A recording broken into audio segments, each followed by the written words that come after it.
Are you ready?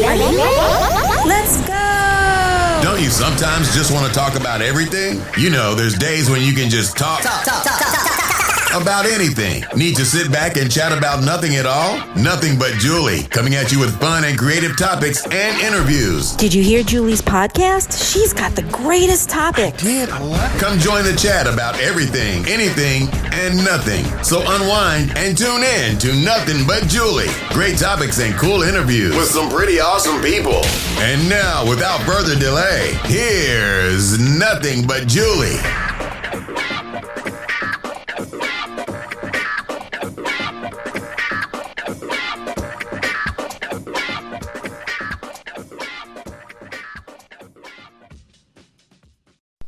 Well, hello everybody, and welcome to the Nothing But Julie podcast. I am your host, Julie Schrager, and happy hump day to you all.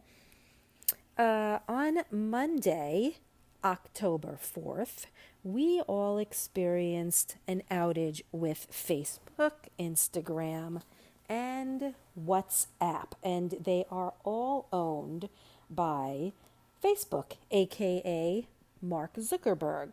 And with the advent of social media and all things that could possibly go wrong in social media world, it just fell apart on Monday. And it started to make me think about what life would be like without social media. And it is a topic that I touched on with Rhonda Marie a short time ago about, maybe if social media is a negative versus a positive.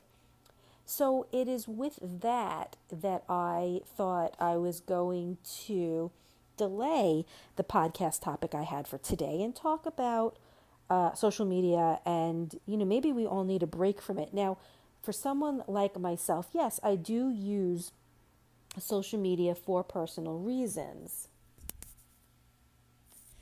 But it is also utilized for my business, for my podcast.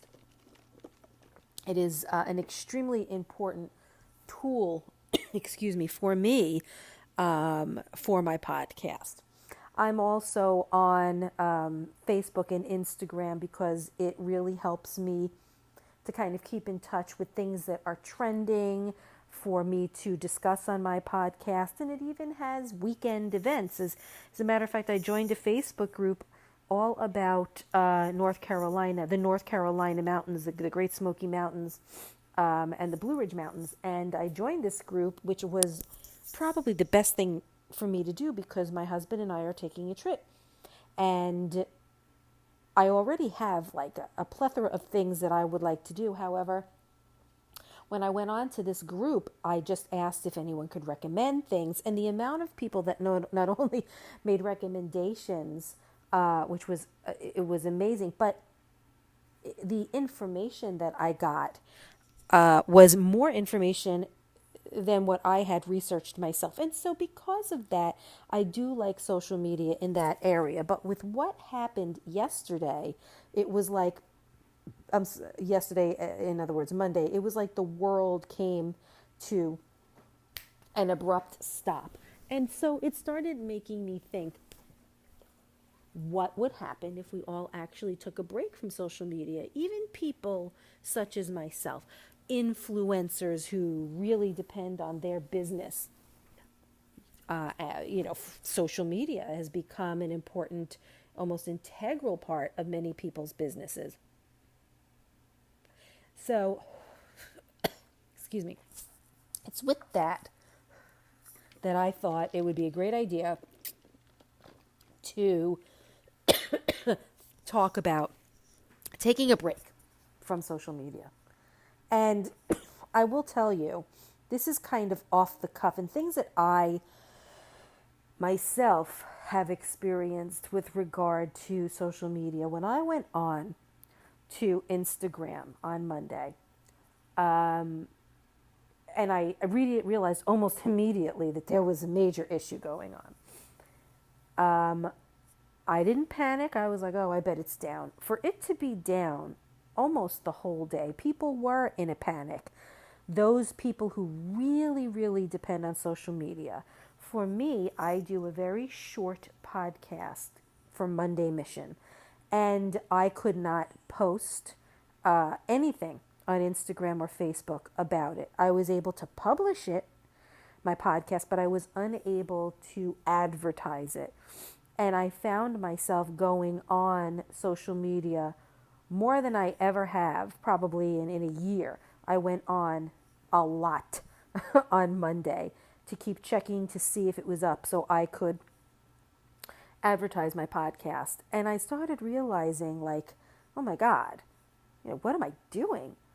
But again, it's for my podcast, but I do wonder how many people felt lost without social media. And it's because of that I feel that we have all become a little lost and a little attached and maybe somewhat obsessive with social media. I know that there are times when I have been out to restaurants and I will see an entire family on their phone. Luckily for me, I grew up in a world in the 80s and the 90s, early 2000s, without an iPhone, without Android or social media. So I know a world without it. And I know a world of plenty of things to do when there is nothing to do. However, there are millennials and even the younger generation of millennials that are never going to know what life is like without social media and how to just go on it and keep themselves busy. I mean, when we were younger, we would go to a restaurant, we'd look at the menu, we'd order, and it was just us. We were stuck with each other. We had to talk to each other. We had to make conversation. It was forced upon us. We didn't have texts or a phone source for us to just contact people. We would have to be forced to call the family phone landline and have to speak to the mom or the dad or the brother or the sister and make light conversation. Now, everyone has their own phone number. We hardly even speak to each other unless it's in person and we bang into people. So I do think that it was a healthy thing with what happened yesterday.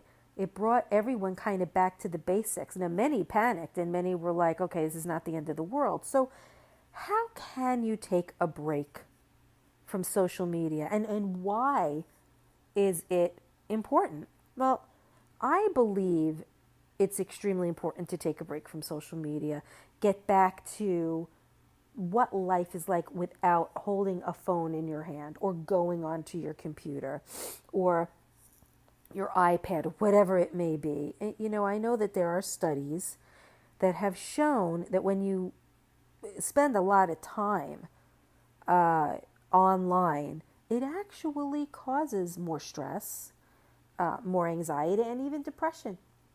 It's a fact that is not something that is really good for you, but it's like this obsession.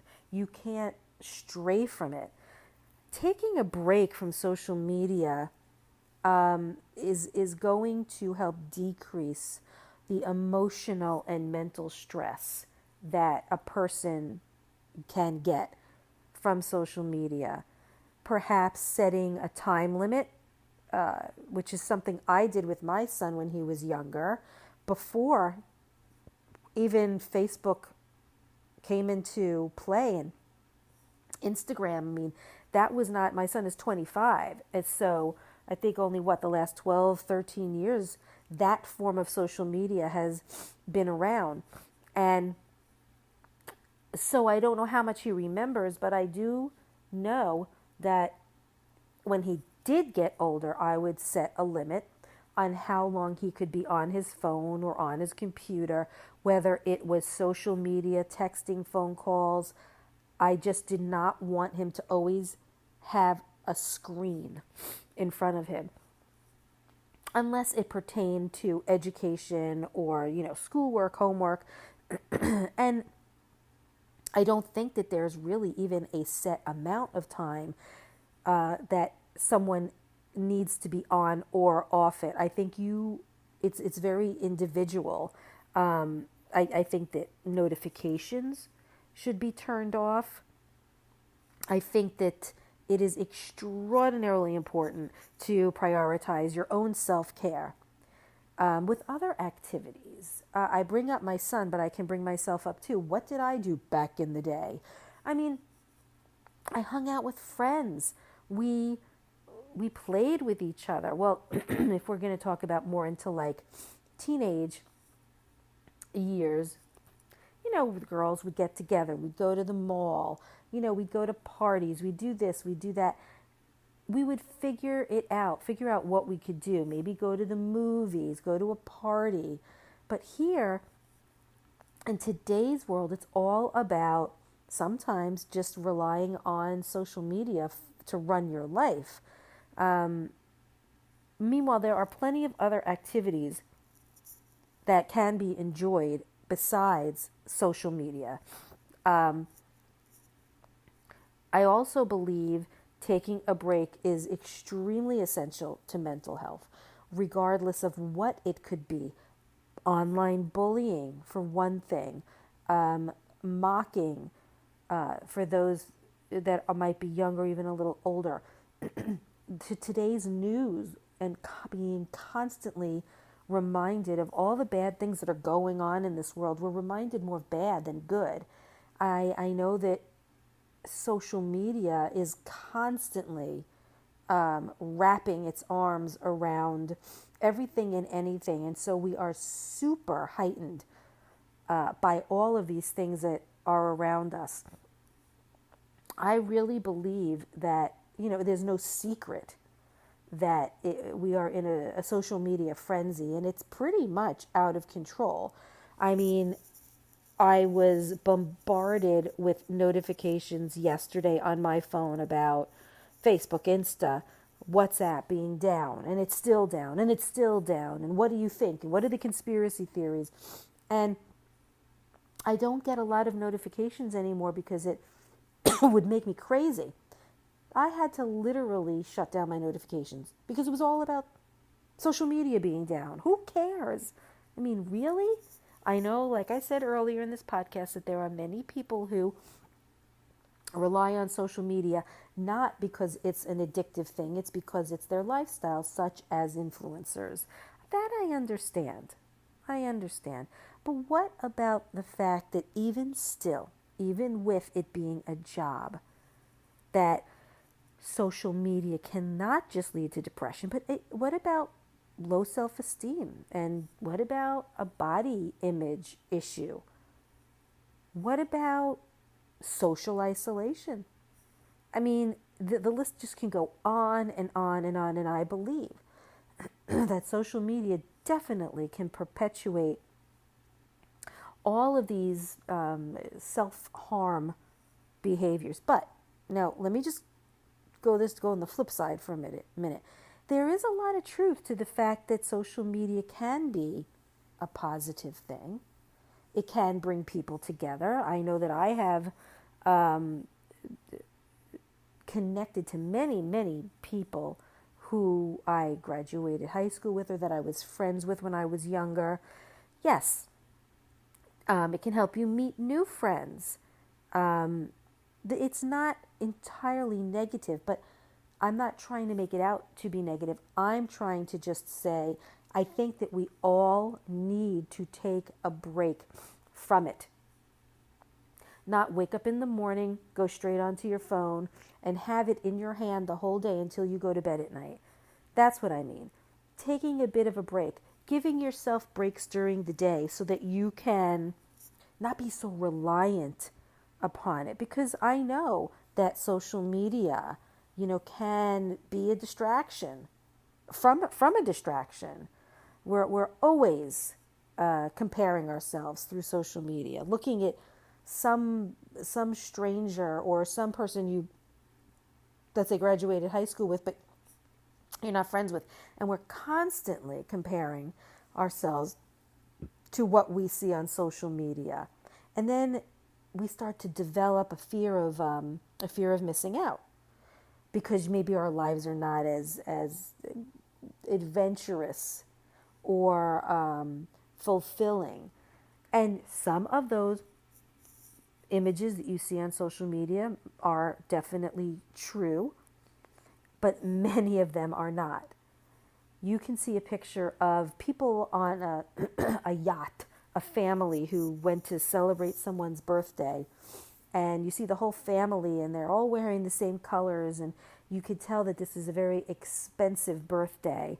Everyone's smiling and everyone's laughing, but yet if you were a fly on the wall there, you'd really see what it was like. You'd see that it's just staged. All right, everybody smile for the camera. And a few videos of kids going in the water or going on, what do you call those? I forget what those things are called. Oh, they have like slides that go down the yacht, jet skis and wave runners is what I was thinking. It all looks great and everything, and maybe they did have a fantastic time, but I would say it's more 50-50, if not 60-40, 70-30 having a good time versus an okay time. It doesn't mean that our lives are not fulfilled in our own way, and it doesn't mean that those people are really happy. You could have the person who is behind the whole party who has some children, some of which, let's say, are in college, and leads a very boring life, and there's really nothing going on in this person's life. And so maybe this person has a ton of money, or the husband has a ton of money, or whatever, and this is what they do. And then what about once they get home and they have nothing else to do? You don't know what that person's life is like behind the scenes. But what I do know is that social media is just a very small sliver of reality. And I also believe that many of the images are falsified in a way of making us believe that we should be jealous or envious of something. So the question is, should we take a long purge? Should we distance ourselves throughout the day? What is the best thing to do? Well, I know for a fact that the purging is never going to happen. It's almost like coming off of an addiction and doing it cold turkey. Not always the best way to do things, but I do think giving yourself a break is probably something that would work throughout the day. Give yourself a time when this is when I'm putting it down and I'm going to dedicate myself to some self-help. You could go on social media, but take social media breaks quite often and make more of an effort to stay off of your phone, especially when you are with someone or you are doing something somewhere, spending time with people in your life. Put the phone down. People don't realize how obnoxious it is when you're just sitting there on the phone. If I ever went out with someone or someone's, let's say a few couples or even just one couple, and one of the people that I'm with is constantly attached to their phone while we're out, I would get the sense that my company is not good enough for them. Or I would get the sense that maybe they're bored. Or I would get the sense that, which is normally what I feel, that you are an asshole for being on the phone while you're out with people. Show them that you care. Show them that you want to give them the time to be with them. If you think being on your phone is a lot more important than having a conversation with me when I'm out with you, then maybe you and your phone should just start dating each other, and you and I can just wave at each other down the street. Not a bad idea. Put the phone down. Not only should you put the phone down, but you should put it out of reach. Put it somewhere where it's not so accessible. For example, when I go out, I do have a habit of having my phone right next to me. When I went out with a friend a few weeks ago, my phone kept going off and going off. I, felt uncomfortable that it was doing that. And even though I wouldn't answer who was trying to reach out to me, I would still look over at it. It was at that moment that I decided that I am not 100% into being out with my friend. So I took it and I put it in my bag and I shut off the sound. Now I have no idea if anyone is trying to get in touch with me. I'm not being distracted and I'm 100% in the conversation that we're having. Not just for myself, but for my friend. Now, did my friend do the same thing? No. My friend's phone kept going off and going off and going off. Now, did my friend look at the phone when it went off? No. But it just kept making that, sound, that notification sound. And that was when I was just like, can't you just at least put it on vibrate or silent? But whatever. At least, my friend wasn't like looking at it every second. But no one wants to hang out with you in person if you're constantly on your phone. I mean, it's understandable if maybe you need to answer a quick phone call or respond to maybe a work email. Maybe. But I also believe that it's, not bad to maybe make a pact with your friend or your friends. Let's keep the phones down. I just out of sight, out of mind is a great way to detach, I believe, from social media. But it's not just the social media too. It's like I was just saying, texts and things like that. But, I know many people who have their phones in their hands all the time and are always checking out their social media apps, whether it's Facebook, Instagram, WhatsApp, Snapchat, TikTok. It doesn't seem to end. And I just think that it's a good idea to set limits. Maybe you should start tracking your social media time, which you can do in the control panel of your iPhone. And then you can actually set a goal for yourself, like maybe a certain amount of time in the morning, a certain amount of time in the afternoon, a certain amount of time at night. And I think it's kind of important to look and see just how much you're doing. And not only that, but what about if you set like a virtual boundary, like you can just literally turn off all your social media notifications, any notifications from social media on your phone. So, because sometimes when you get these notifications, it can trigger you to now distance yourself from what it is that you're doing and you're distracted. So now it's like all you have in your head is being triggered to check your social media apps whenever you get a new notification, like, oh my God, what'd they say and what's going on? And don't also forget about, if you have an iPhone, that you can actually organize your screens so that your favorite apps are not the first thing you see, believe it or not.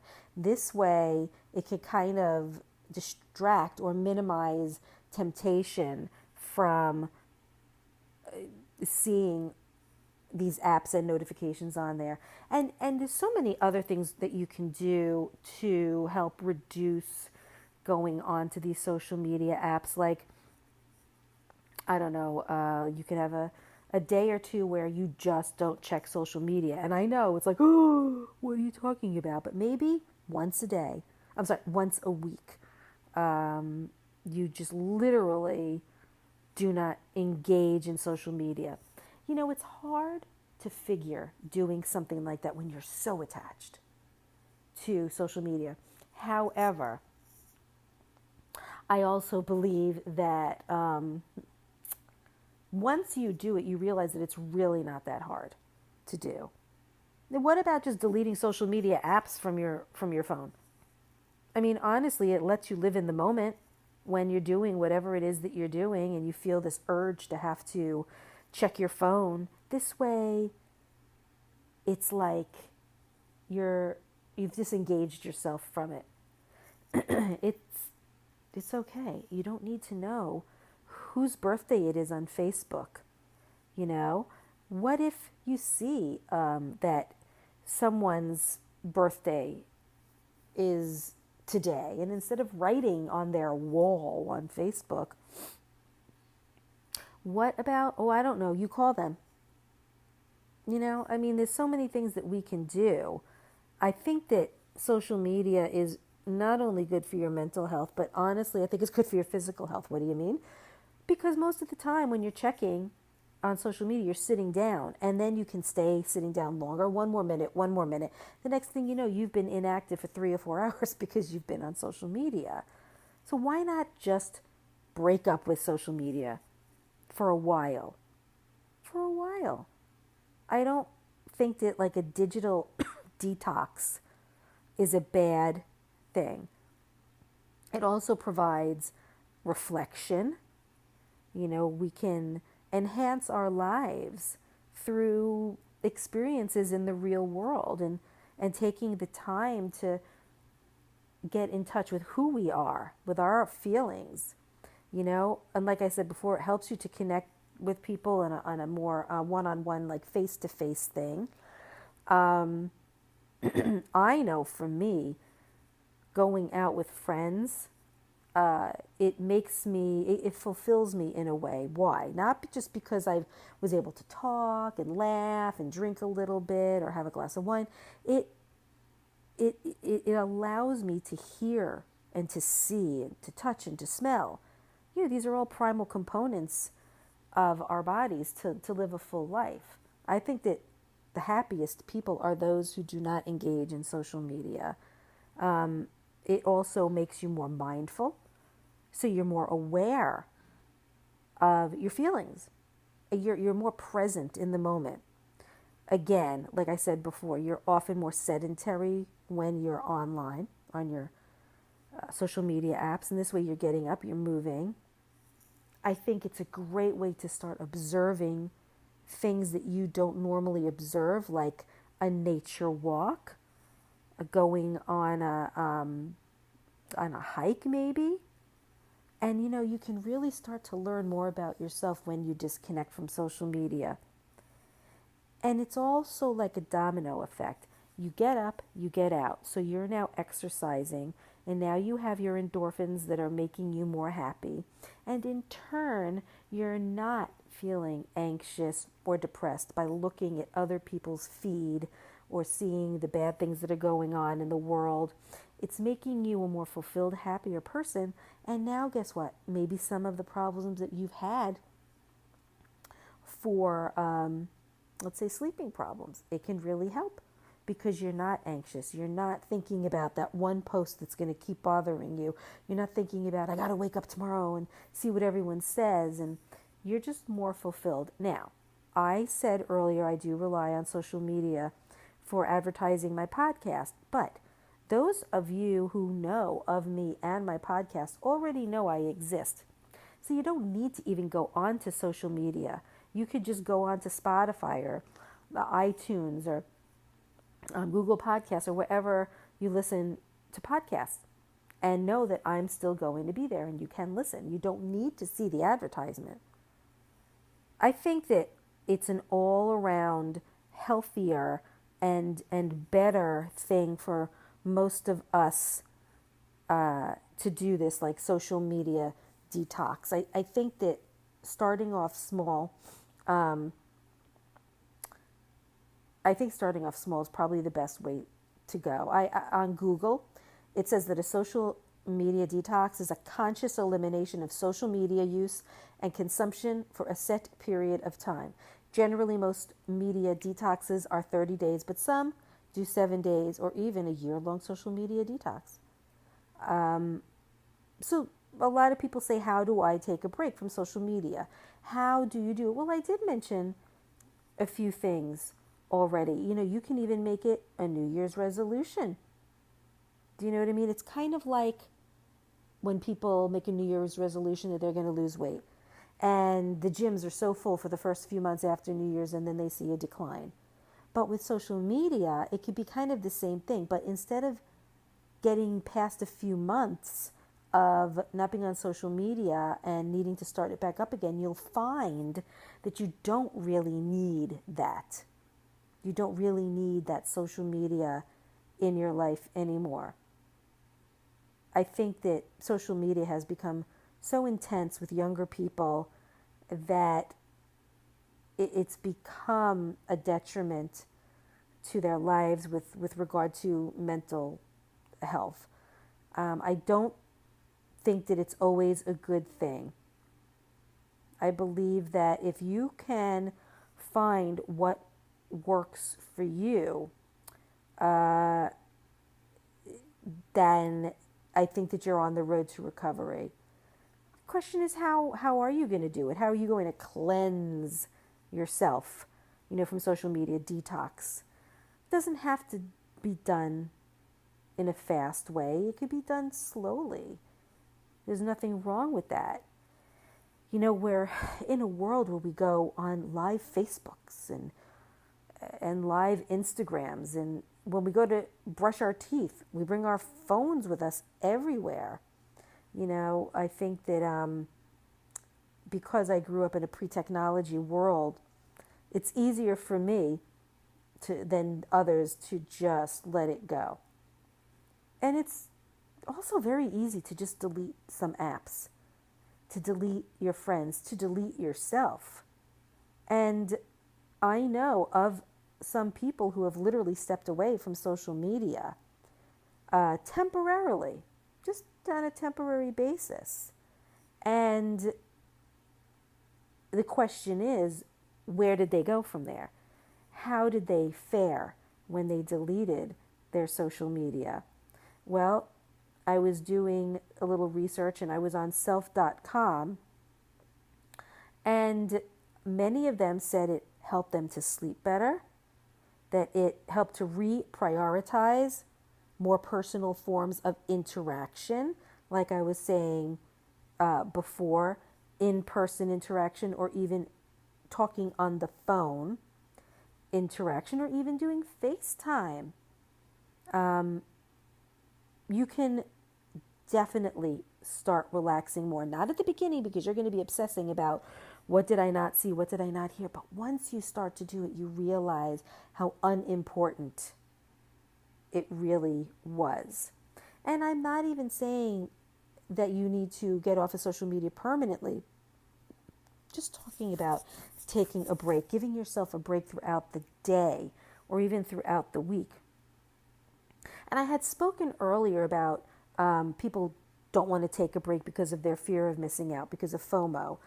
But the thing of it is, the thing that is so daunting about that is when you're a part of this huge network on this one device, you can feel that where you are isn't really where it's at, if that makes sense. I mean, it's very natural to believe that if you're not going onto social media that you're missing out. But I always say, well, what's the worst thing that can happen if you do miss out? Are you going to die? Are you going to end up in the hospital? Is it going to be the worst thing in your life?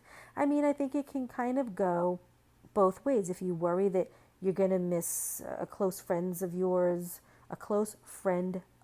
yours, a huge announcement, that's I understand that.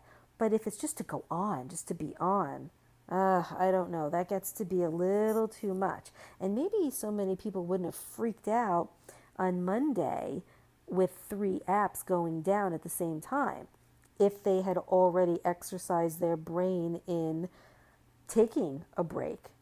And the most important thing is it frees you up so you have time for other things. When you are on social media, you literally attach yourself to that phone and you can't get off it. And you kind of get yourself in a state of, I don't want to do something, instead of really having something to look forward to and being off the phone. And you can always ease back into social media if you decide to take a longer break.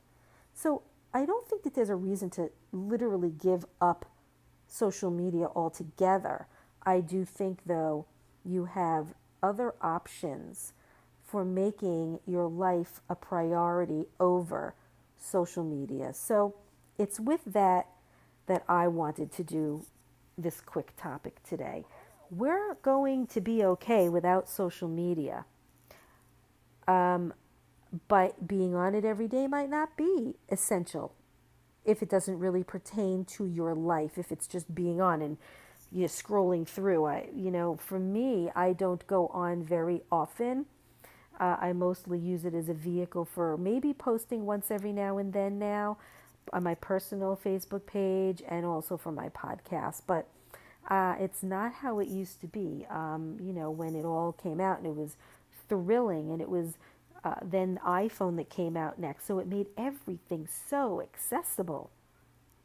I don't think that is such a priority in our lives. So look, here's the deal. Why don't you try it? Why don't you try giving yourself a break for a certain period of time? For kids that are listening, you do it during the day in school. You're not always on your phone.